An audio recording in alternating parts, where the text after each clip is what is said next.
अभी कल ही एक लड़का आया था मुझसे मिलने। वो मध्य प्रदेश के सागर जिले में खाद्य विभाग में काम करता है।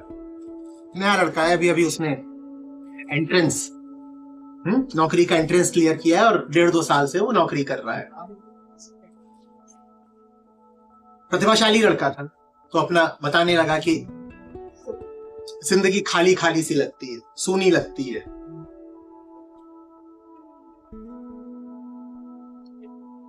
ज्यादातर बातें जो उसने मुझे बताई, जिन बातों से वो नाखुश था, वो उसके काम से संबंधित। उसने कहा कि वर्क प्लेस इश्यूज हैं, सरकारी नौकरी है,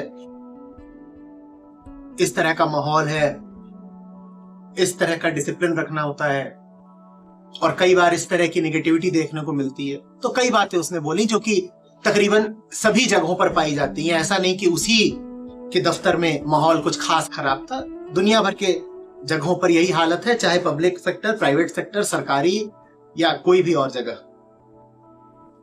यहां तक कि फौज में भी यही हालत है। फौजियों से मिलता हूं, वो भी अपनी कहानी ऐसे ही बताते हैं। तो मैंने उससे जो कहा वो बात सबके लिए उपयोगी है। मैंने उससे कहा कि तुम मुझसे बात कर रहे हो कि 10 से 6 के बीच में तुम्हें क्या अनुभव होते हैं। तुम अभी उसकी बात छोड़ो। तुम्हारे लिए समाधान का पहला चरण यह है कि तुम मुझे बताओ तुम 10 से पहले क्या करते हो और 6 के बाद क्या करते हो। अभी ये बात छोड़ो कि दफ्तर में क्या माहौल है, क्योंकि वहां बड़ी व्यवस्था है, एक बहुत बड़ा तंत्र है। तुम तुरंत और अकेले उसको बदल नहीं पाओगे, और उसको बदलने की बात करते रहोगे तो तुम में गुस्सा और क्षोभ भर जाएगा। 24 घंटे में से तुम 8 ही घंटे तो दफ्तर में गुजार रहे हो ना। 7 दिनों में से 5 या 6 ही दिन तो तुम दफ्तर में गुजार रहे हो ना। तो चलो बाकी समय की बात करते हैं। ले देकर तुम्हारे जीवन का करीब 25% समय ही दफ्तर में बीत रहा है, दिन का 33%, और सारे दिन तुम दफ्तर में बिताते नहीं, तो जीवन का करीब 25%, 1/4। मैंने कहा तुम इस 1/4 को हटाओ, मुझे बाकी 3/4 का ब्यौरा दो। बाकी 3/4 एकदम सूना, एकदम। तुम में से भी ज्यादातर लोग 20s में 30s में हैं। मुझे नहीं लगता कि अभी मेरे सामने जितने लोग हैं उसमें से ज्यादा लोग 40 पार के हैं, शायद कोई भी नहीं। क्या करते हो दफ्तर के बाद, ये बताओ ना। और कारण है कि मैं क्यों पूछ रहा हूं कि दफ्तर के बाद क्या करते हो। तुम एक मन लेकर के दफ्तर में आते हो ना 10 बजे, और दफ्तर में आते ही तुम दूसरे आदमी नहीं बन जाओगे। आदमी तो तुम वही हो जैसे घर से चले थे। घर से जो आदमी चला है वो दफ्तर में आकर के दूसरा नकाब पहनने की कोशिश तो कर सकता है, पर मूलभूत रूप से तो उसकी वृत्ति वही है, व्यक्तित्व तो वही है जैसा वो घर से लेके चलता है। तो मैं कह रहा हूं कि पहले उस आदमी को देखो जो दफ्तर में प्रवेश करता है। वो यदि अगर बदलने लग गया तो दफ्तर में तुम क्या करते हो, दफ्तर में घटने वाली घटनाओं से तुम पे क्या असर पड़ता है, वो भी बदलेगा। तो मैंने कहा कि बताओ 6 बजे के बाद क्या करते हो। उसने कहा कुछ भी नहीं ज्यादा। कभी बाजार गया, कुछ खरीद लाया। बोला यूट्यूब पे 2 ही चीजें देखता हूं, या तो आपकी वीडियोस देखता हूं या क्रिकेट देखता हूं। मैंने कहा क्रिकेट देखते हो, खेलते भी हो क्रिकेट? बोला मेरी सेहत देख के समझ रहे होंगे कि मैं देखता हूं कि खेलता हूं। मेरा क्रिकेट बस आंखों से खेला जाता है, हाथ कभी चले नहीं मेरे। मैंने कहा और कुछ गाते हो, बजाते हो, जीवन में कुछ कला है, कुछ रस है? बोला जी सागर में हूं, यहां पे कहां कुछ। मैंने कहा सागर कोई अफ्रीका का बहुत पिछड़ा हुआ गांव तो नहीं है। इंटरनेट का जमाना है, मूलभूत सुविधाएं तो अब छोटे छोटे शहरों और कस्बों में भी उपलब्ध है। मैंने उससे कहा तुम क्यों नहीं कीबोर्ड बजाना ही सीख लेते, गिटार बजाना ही सीख लेते। मैंने उससे कहा तुम क्यों नहीं व्यायाम करते, जिम जाते, खेलते। दो ही चीजें होती हैं जो जीवन को समृद्ध करती हैं, तन के लिए व्यायाम, मन के लिए अध्यात्म। और उस लड़के के जीवन से दोनों अनुपस्थित थे। शरीर का ख्याल रखो, दौड़ो, भागो, वर्जिश करो, और ये नहीं कि अपने ऊपर छोड़ दो, किसी इंस्टीट्यूशन में एनरोल करो। जिम भी एक इंस्टीट्यूशन है छोटा मोटा, स्टेडियम भी एक इंस्टीट्यूशन है। जाओ और उसकी सदस्यता लो, जाओ और वहां पैसे जमा कराओ। जब पैसे जमा कराओगे तो भीतर से आवाज आएगी कि भाई पैसे बर्बाद जाते हैं, चल चल चल, दे तो आया ही है। जाओ और वहां अपने जीवन का कुछ निवेश करो, इन्वेस्टमेंट करो, कलाओं में उतरो। क्यों नहीं गाना सीखते? अभी नहीं सीख रहे हो तो कब सीखोगे? जब 50 पार कर जाओगे। क्यों नहीं तैरना सीख रहे? अभी नहीं सीखोगे तो कब? जब हाथ पांव कपने लगेंगे। ये हुई बातें तन की।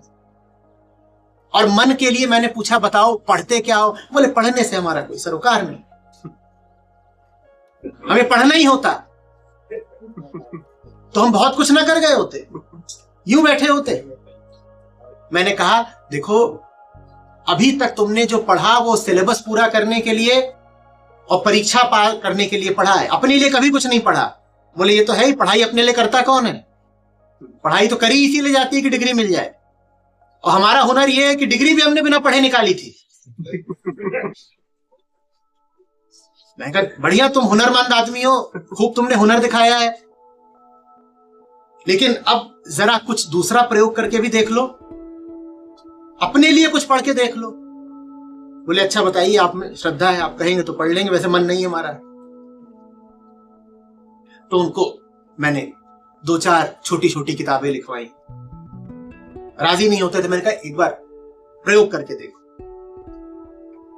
मुझे तो पता ही है कि एक बार प्रयोग करने उतरेगा फिर आदमी पीछे हट नहीं सकता। वो चीज ऐसी है कि जिसका एक बार स्वाद लग गया तो जीवन ही बदलने लगता है। हुआ भी वही। अब पढ़ रहा है, मजा आ रहा है, और मैंने उससे कहा है कि 1 महीने बाद जब तुम मुझे मिलोगे तुम्हारा चेहरा दूसरा होगा। ऐसा नहीं कि बस कोई आंतरिक उन्नयन हो जाना है, तुम्हारा चेहरा ही दूसरा होगा, और मुझे भरोसा है उसका चेहरा दूसरा होगा। देखो, युवा होने का अर्थ होता है कि सुडौल शरीर हो, चौड़ी छाती, मजबूत कंधे और विराट हृदय। दुनिया की समझ, दुनिया की सारी क्रांतियां जवान लोगों ने करी हैं, और क्रांति से मेरा मतलब पत्थरबाजी और हुल्लड़ नहीं है। क्रांति बहुत समझदार लोगों का काम होती है। क्रांति का मतलब विनाश नहीं होता, क्रांति का मतलब एक नया सृजन होता है। वो जवानी जो पढ़ती नहीं, लिखती नहीं, जो अपने आप को बोध से भरती नहीं, वो जवानी व्यर्थ ही जा रही है। लेकिन हम अपने आप को कभी जिम्मेदार ठहराना चाहते नहीं। तो बहुत आसान होता है अपनी सारी समस्याओं के लिए अपनी वर्क प्लेस को, अपने कार्यालय को जिम्मेदार ठहरा देना।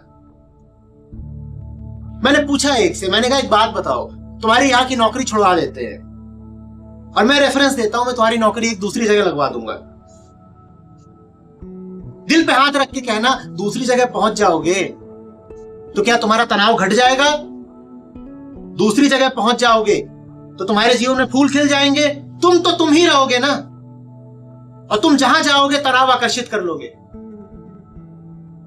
तो बात इसकी नहीं है कि मेरे दफ्तर का माहौल या मेरा काम का प्रकार या मेरे सहकर्मी ऐसे हैं या मेरा बॉस ऐसा है। देखो, बात अक्सर ऐसी नहीं होती है। बात का संबंध हमसे होता है। हम ऐसे हैं कि हम जो कुछ भी करेंगे उसमें हम बोर ही हो जाएंगे। हम मनोरंजन करके भी निकलेंगे तो बोर हो जाएंगे। अच्छी से अच्छी पिक्चर लगी हो, सिनेमा हॉल में चले जाना, वहां लोगों को ऊँघता पाओगे। एक दफे तो झगड़ा हो गया तो खर्राटा लिए जा रहे जोर जोर से, वहां भावुक दृश्य चल रहा है, लोग रोने को हो रहे, इधर बीच में खर्राटे बज रहे हैं। तुम्हें क्या लगता है ये आदमी जो एक सुंदर से सुंदर कृति में, मूवी में खर्राटे मार रहा है, ये अपने दफ्तर में खर्राटे नहीं बजाता होगा? पत्नी के बगल में लेटता होगा, वो प्रेम का आमंत्रण देती होगी, खर्राटे बजाता होगा। इसके खर्राटे तो हर जगह बजते होंगे। क्रिकेट खेलने पिच पे उतरता होगा बल्ला लेके, उधर बॉलर दौड़ता हुआ आ रहा है, ये सो गए, कोई भरोसा नहीं। पर ये अपने आप को दोष नहीं देगा, क्योंकि अपने आप को दोष देना किसको बुरा लगता है? अहंकार को बुरा लगता है। इसी को कहते हैं ईगो, अहंता। अहंता हमेशा अपने आप को पूरा मानती है, मैं तो ठीक हूं, बढ़िया हूं, पूर्ण हूं मैं। वो माहौल में दोष खोजती है। अच्छा, मैं ये भी इनकार नहीं कर रहा कि माहौल में कभी कोई दोष होता नहीं, लेकिन मुझे बताओ, तुम्हें अपना जीवन जीना है या माहौल का जीवन जीना है? जल्दी बोलो, किसकी जिंदगी जीनी है? अपनी जीनी है ना। जब अपनी जीनी है तो अपनी सुधारो। माहौल का क्या है, कल बदल जाएगा। दफ्तर आते जाते रहते हैं, सहकर्मी आते जाते रहते हैं, तबादले होते रहते हैं, प्रोन्नतियां होती रहती हैं, सब बदलता रहता है। पर जिंदगी तो अपनी जीनी है ना। अपने साथ तो सदा रहोगे, इधर तो कुछ नहीं बदलना। जब तक मरे नहीं तब तक अपने साथ तो हो। तो जो सुधार करना है सबसे पहले अपने में करो। और ये मैं तुम्हें पक्का आश्वासन दे रहा हूं, 6 बजे के बाद और 10 बजे से पहले अगर तुम एक भरपूर और हरा जीवन जी रहे हो तो तुम पाओगे कि कार्यालय में भी तुम अलग हो, खिले हुए हो, तुम ज्यादा विश्वसनीय हो, तुम्हारे काम में निखार आ गया है, तुम्हारी उत्पादकता, प्रोडक्टिविटी, एफिशिएंसी बेहतर हो गई है, लोग तुम्हें मानने लगे हैं, सम्मान देने लगे हैं, चाहने लगे हैं।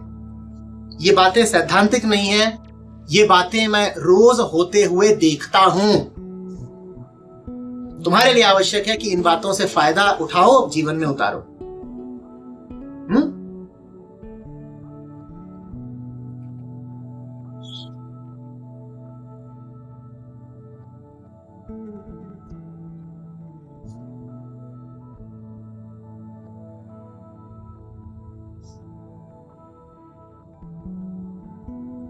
कुछ है तो मुझसे कहें।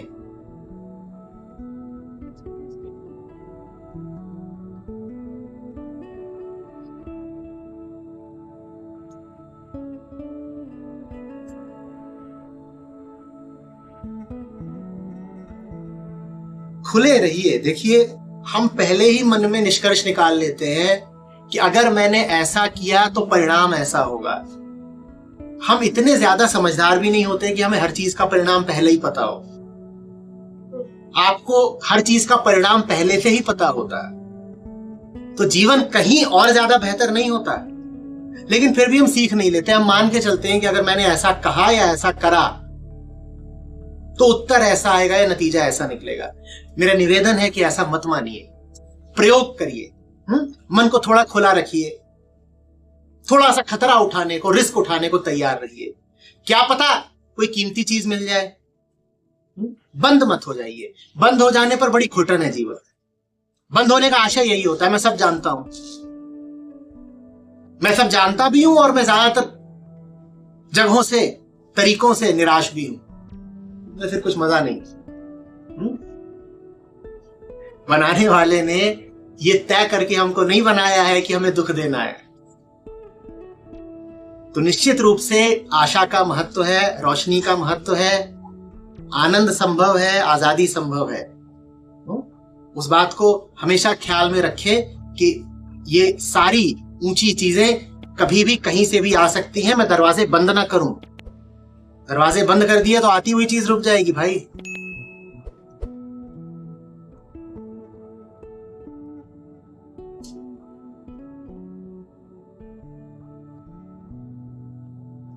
कहिए, बोलिए।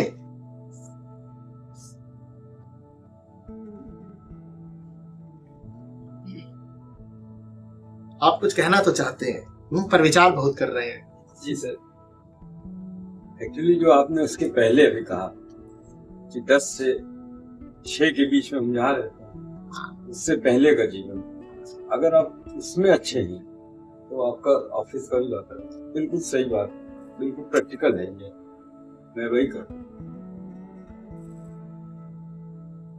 और मैं अपने काम में भी अपना परफेक्ट हूँ और चीजों, क्योंकि मेरा दूसरी चीजों में तो ये परफेक्ट चीज, ये चीज हमने अमल में लाए हैं और देख, अगर वो अपने जीवन को और अगर उसने अपने को अंधकार में रख लिया वहीं पर, तो वाकई में से जीवन में कुछ नहीं है। मैं आपको आईआईटी के दिनों से एक उदाहरण देता हूं। आईआईटी में स्पोर्ट्स का और को करिकुलर एक्टिविटीज का माहौल भी बड़ा समृद्ध है, रिच कल्चर है। और मैंने ये देखा वहां सीजीपीए सिस्टम चलता है, परसेंटेज नहीं कि 10 में से आपका क्या सीजीपीए है। औसत सीजीपीए 7 7.5 करीब रहता है। हाँ, ग्रेड चलता है उससे सीजीपीए। मैंने ये देखा कि जिन लोगों के सीजीपीए 5 और 6 हैं, जो पढ़ाई में ध्यान नहीं देते, जिनका मन ही नहीं लगता, जो अपने आप को अप्लाई नहीं करते, श्रम नहीं करते, वो स्पोर्ट्स में भी कहीं नजर नहीं आते, वो को करिकुलर्स में भी कभी नजर नहीं आते। और आप जाकर ये देखो वहां रंगमंच में अभिनय कौन कर रहा है, और हॉकी कौन खेल रहा है, बास्केटबॉल क्रिकेट कौन खेल रहा है, तो आपको पता चलेगा उसमें ज्यादातर वो लोग हैं जिनका सीजीपीए 8 से ऊपर का है। जो बेहतर है वो हर आयाम में, हर दिशा में बेहतर है, और जो आलसी है और काहिल है वो हर दिशा में काहिल है। जो अब सब आईआईटीएन नहीं है, सभी ने एक ही परीक्षा क्लियर करी है, लेकिन कुछ है जो खिले हुए हैं और वो हर दिशा में खिले, और उनके पास हर चीज के लिए समय निकल आता है। वहां पर जो फेस्टिवल वगैरह आयोजित हो रहे हैं, रॉन्डेवू ट्रिस्ट इत्यादि, तो वो उसके प्रबंधन में भी शामिल हैं। रात रात भर जग करके उनकी तैयारियां कर रहे हैं, और सुबह वो क्लास के लिए भी सही समय पर पहुंच जा रहे हैं। और दूसरे लोग हैं जो रात भर सोए भी हैं, उसके बाद भी क्लास में नहीं पहुंच सकते। और ये बात बहुत अजीब थी। लगना तो ये चाहिए ना कि जो आदमी 10 जगह से घिरा हुआ है, उस बेचारे के पास समय की कमी होगी। उल्टा है, उल्टा है। दुनिया के नियम और अध्यात्म के नियम उल्टे चलते हैं कभी कभी। कृष्ण अर्जुन से कहते हैं कि गीता का 15वां अध्याय है, कहते हैं कि ये दुनिया उल्टा एक वृक्ष है जिसकी जड़ें आकाश में फैली हुई हैं और जिसकी चोटी पृथ्वी से लगी हुई है। ये दुनिया वटवृक्ष है, एक उल्टा। आशय उनका यही है कि बेटा यहां बहुत कुछ है जो उल्टा चलता है। संसार के नियमों को अध्यात्म पे मत आरोपित कर देना, फंसोगे, धोखा खाओगे।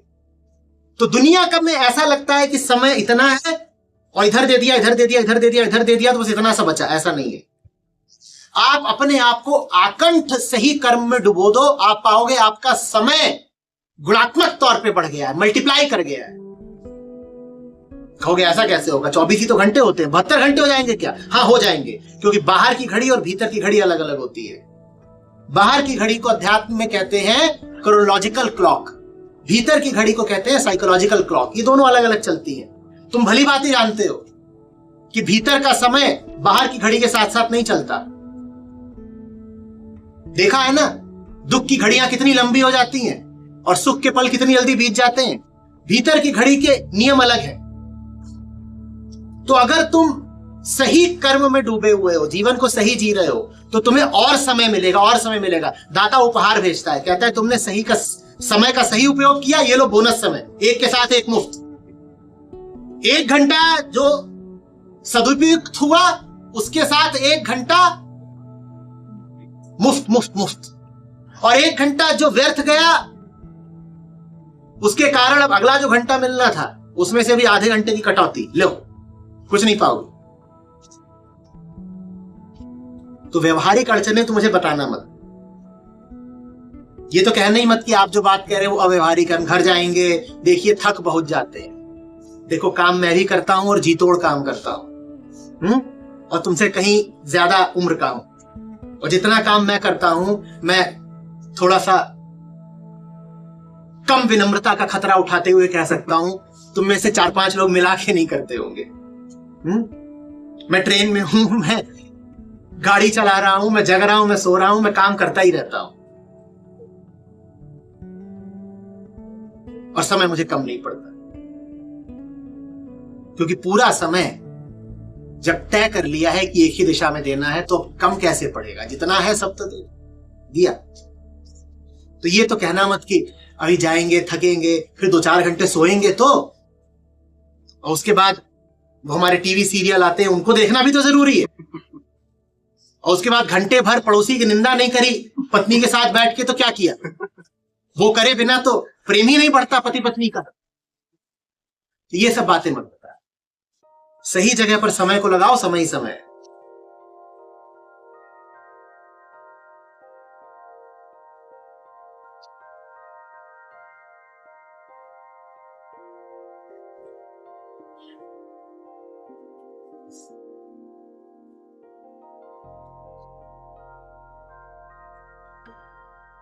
फाउंडेशन में नियम बना रखा है हम लोगों ने, ठीक है? कुंदन बताएंगे कि फाउंडेशन के किसी आम सदस्य का दिन कैसा होता है। कुंदन, कितने बजे से शुरू होता है? सुबह 6 बजे पहुंच जाते हैं स्टेडियम। सुबह 6 बजे स्टेडियम पहुंचना अनिवार्य है। तो बताओ जगते कितने बजे होंगे? 5:15। ये भी जाती है, इनको पकड़ रखा मैंने कहा मोटी हो रही हो, जाना अनिवार्य है। सुबह 6 बजे स्टेडियम पहुंचना अनिवार्य है। उसके बाद क्या होता है हेबा? 1 घंटा बताओ। उसके बाद फिर 2 स्पोर्ट्स हैं। पहले तो प्रार्थना होती है स्टेडियम। पहला स्पोर्ट्स 7 बजे आता है, 7 बजे से प्रार्थना शुरू होती है, 7 से 7:15 प्रार्थना होती है। पहले टेनिस खेलते हैं, उसके बाद फिर प्रार्थना होती है, फिर स्क्वॉश फिर खेलते स्क्वॉश हैं। खेलते तो ये सबके लिए मैंडेटरी किया हुआ है। ये कंपलसरी है, ये नहीं करोगे तो पिटाई पड़ेगी। जो ये नहीं करते उनको हम अपने कार्यालय में घुसने नहीं देते। कहे भाई कहाँ थे? 2 घंटा खेल के नहीं आए, वो भी एक स्पोर्ट नहीं 2। सबके लिए टेनिस जरूरी है, स्क्वॉश जरूरी है, और कुछ लोग रनिंग करते हैं। और उन दोनों के बीच में प्रार्थना। टेनिस कोर्ट पे प्रार्थना होती है, आसपास के लोग भी देखते ही क्या हो रहा है। 10 जने खड़े हो गए, कतार बांध के प्रार्थना कर रहे हैं। रोज मुझे फोटो आनी अनिवार्य है। प्रार्थना करो, मुझे फोटो भेजो कि प्रार्थना करी, टेनिस कोर्ट पे खड़े होकर प्रार्थना करी। उसके बाद पहुंच जाते हैं, नहाते हैं, धोते हैं, नाश्ता करते हैं, 10 बजे से काम शुरू हो जाता है। उसके बाद इनमें से अधिकांश लोग अनुश्री जी के साथ स्टूडियो कबीर में सदस्यता लिए हुए हैं। तो शाम को जाएंगे और 2 घंटा बैठ करके कबीर भजेंगे।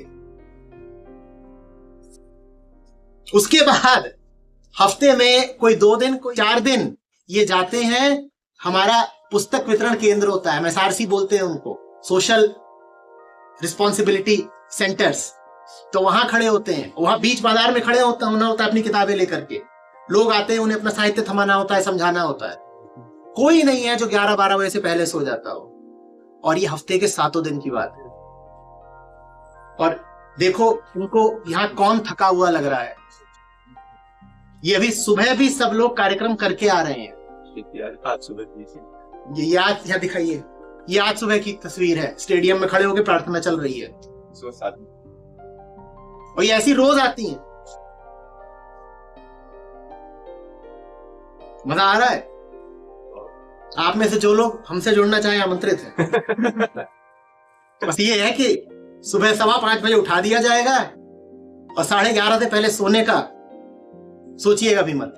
अरे यार, अब तो घर आते हैं, कभी कभी 12 बजता है। 12 बजता है, और उसमें भी फिर नियम है, 12 के बाद अगर जगते पाए गए तो जाके आचार्य जी को सफाई दे के आओ कि 12 बजे बाद जग काय को रहे थे भाई। लेकिन फिर उसमें मस्ती है। संजय हमारे साथ है, लड़का संजय रावत पहाड़ी, वो स्क्वैश में इतना अच्छा खेलने लग गया है कि आपको हैरत ना हो कि अगर आप महीने 2 महीने नहीं, 1-2 साल के भीतर सुने या पढ़ें कि वो किसी स्तर पर किसी टूर्नामेंट को जीत चुका है। ये होता है दिल लगा करके खेलने का नतीजा। और दिल लगा के खेलते हैं, फिर दिल लगा के काम भी करते हैं। बहुत ज्यादा चैलेंजिंग काम है हमारा, समाज की ओर से उसमें कोई बहुत समर्थन नहीं मिलता, फाइनेंसेस का कोई ठिकाना नहीं होता। लेकिन फिर भी ये सब लड़के मेहनत कर करके उसको सफल बनाए हुए हैं, सार्थक बनाए हुए हैं।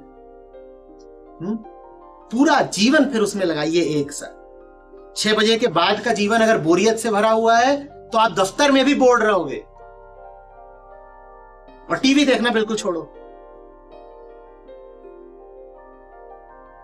जो लोग टीवी देखते हैं उनके चेहरे पे टीवी नजर आने लग जाता है। सही बता रहा हूं, यहाँ पे ऐसे ही देख के बता सकता हूं चैनल कौन सा चल रहा है। टीवी देखना बिल्कुल बंद कर दीजिए। जिंदगी में बहुत बहुत बहुत कुछ है टीवी से कहीं कहीं बेहतर। और टीवी बिल्कुल सबसे निम्नतम श्रेणी की घटिया चीज है, एकदम हट जाइए उससे। और पूरी तरह नहीं हट सकते टीवी से तो कम से कम चैनलों को लेकर चुनिंदा हो जाइए कि कौन सा चैनल देखना है और कौन सा बिल्कुल नहीं देखना है। बढ़िया ऐप्स को फोन पर डाउनलोड कर लीजिए। बड़ी छोटी छोटी बातें हैं पर यही जीवन निर्धारित कर देती है। आप जानना चाहते हो कौन सी ऐप्स हैं जो आपके फोन पे होनी चाहिए, आप कुंदन जी से संपर्क करिएगा। आप जानना चाहते हो कौन सी वेबसाइट्स है जिनको आपने बुकमार्क कर रखा, उनसे संपर्क करिएगा। और अगर मेरी 2-4 बातें आपको ठीक लग गई हो तो ये भी बता देंगे कि हमारे चैनल पे सब्सक्राइब कैसे करना है। ज्यादातर लोग मेरी बात सुन के कहते हैं दोबारा कभी नहीं सुनेंगे, पर एक आध कोई होता है जो कहता है नहीं भाई बात जची है और सुनना है, तो वो लोग सब्सक्राइब कर सकते हैं।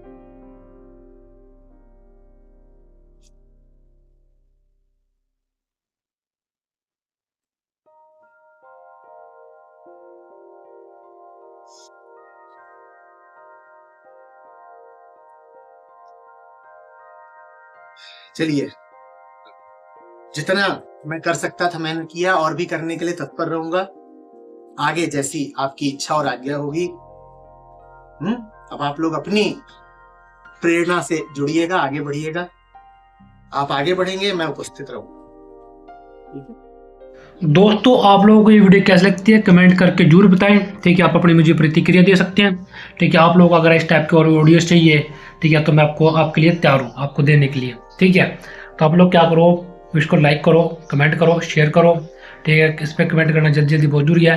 ठीक है, और इस टाइप के और ऑडियो लेने के लिए, ठीक है, आपको पता है अपने क्या करना है, सब्सक्राइब भी करना है। ठीक है, लाइक कमेंट करोगे, शेयर करोगे तो ये ज़्यादा, देखो कमेंट करोगे ज़्यादा वायरल होगी, लाइक भी करोगे ज़्यादा वायरल होगी, और शेयर करोगे और ज़्यादा वायरल होगी ना। और वॉच टाइम कंप्लीट करोगे तो यानी कि पूरा देखोगे, पूरा सुनोगे, तो आपकी जो समस्या है वो भी समाधान हो जाएगी। ठीक है, थैंक यू वेरी मच। ठीक है।